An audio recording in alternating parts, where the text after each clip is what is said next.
Esselamu Aleyküm hormatly vatandaşlar. Şu mevzu çıkışında şu devlete partiyası bir partiya var. Şu lider Murat Kurbanov.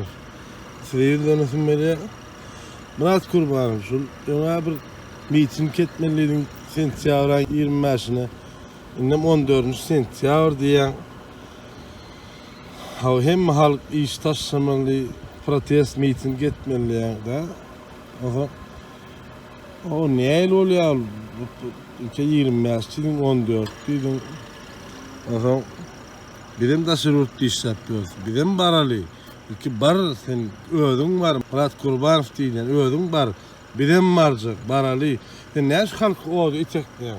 İş taşımak hem mi idareler diyen de. O lider olacak olan ödün var mı? Halk itekle in sonuna var mı? O lider değil o.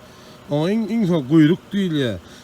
O parti köpür bir hay kimin anmalı halına söyün ya safarıklıyım diye yeni diye yapır fin ne meğer köpür gitti hay fin anmalı fin barın bilen baralıyım ama ne ama düdülüyorum şu tayda bilen kaptanı gollo söylüyor doğrusu onun sutka basar da deyip o fin oturup görür ki o zaman lider ol o jojo edip o lider değil o gücük değil ya bir de gücük deyip düşünüyorsa bar bilem sana yine eğerip baralı. Halk oldu itekleme sen beydi o.